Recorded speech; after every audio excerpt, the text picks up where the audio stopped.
For more than 100 years, one currency has been the engine of the global economy. But now, a digital challenger has stepped into the ring, kicking off a battle for the very future of money. This is the story of that fight. You know, when you strip everything else away, this entire fight really comes down to one simple question. Who should have the final say over the money you earn, save, and spend? Should it be the government, a massive bank, or should it just be you?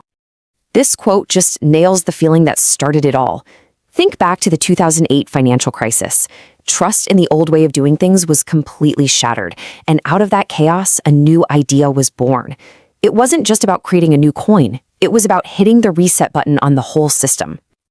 Okay, so to really get what's happening, you have to look at the timeline. Back in 1944, the US dollar was officially crowned the king of the global economy, and for 65 years, it reigned unchallenged. But then, in 2009, right from the ashes of that global meltdown, the first shot of a digital rebellion was fired. So let's start in the challenger's corner. This wasn't just about technology. It was a movement, really, and it was powered by the promise of a totally new kind of financial freedom. And that rebellion had a name, Bitcoin.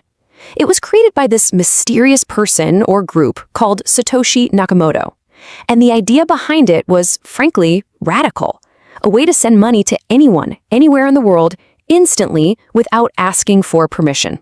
No banks, no governments, just you, me, and the code. And this gets to the heart of why it got so popular. For millions of people, crypto meant freedom. Freedom from governments that could be corrupt. Freedom from central banks that could print money until it was worthless. Freedom from inflation just eating away at your life savings. I mean, if you lived in a place like Venezuela or Nigeria, this wasn't just a cool investment, it was a lifeline. That's why people started calling it the people's money. And what started as this small, fringe idea just exploded. All the powerful people were laughing, calling it a scam, a joke, but the numbers just kept growing. By 2021, the entire crypto market was worth $3 trillion. Suddenly, it wasn't a joke anymore. It was a force that Wall Street and Washington had no choice but to take seriously. But to really understand how big of a fight this is, you have to understand the giant that crypto is challenging. So let's turn to the reigning champion, the US dollar, and the iron grip it has on the entire global economy. See, the US dollar isn't just America's currency. In a very real way, it's the world's currency. Ever since World War II, it's been the foundation of pretty much all global trade. America doesn't just have its own currency, it owns the whole operating system. And this shows you just how deep that control goes. You want to buy oil, the lifeblood of our economy? You need dollars. You want to know the price of gold, the ultimate safe investment? It's priced in dollars.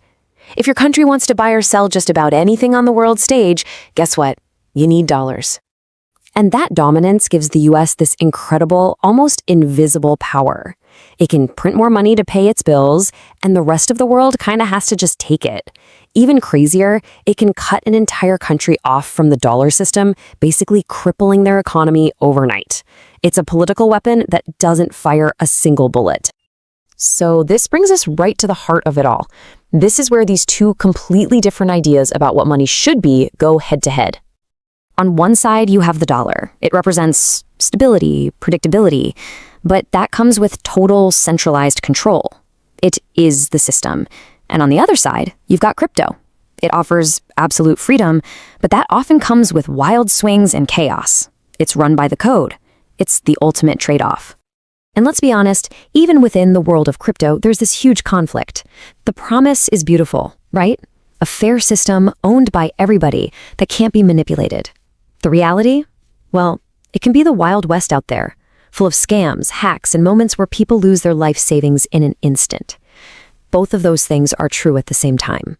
So what happens when a system that powerful gets challenged? It doesn't just give up. It adapts. It fights back.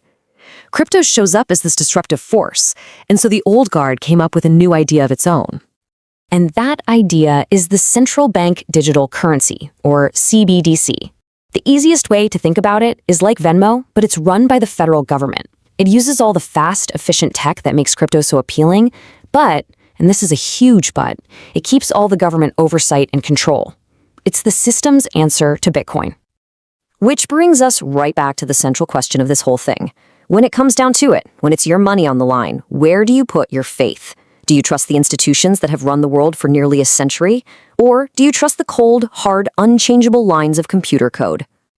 So, where does this all go from here?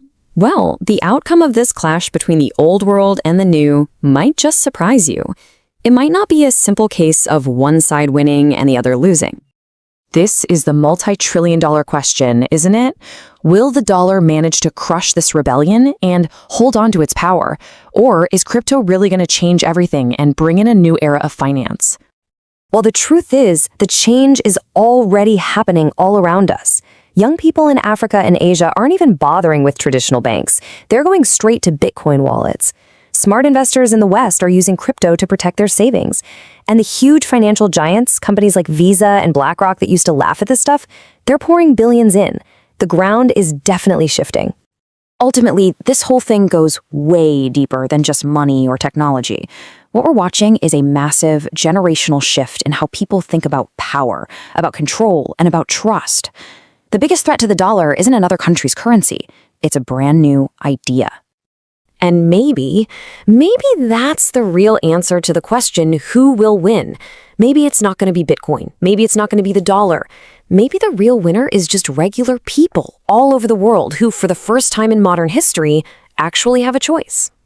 Because at the end of the day, that's all money really is. It's a shared belief. It's a story we all agree on about what has value. And this entire conflict is forcing us to ask ourselves what we truly believe in now. Because you can always print more paper money, but you can never, ever print more trust.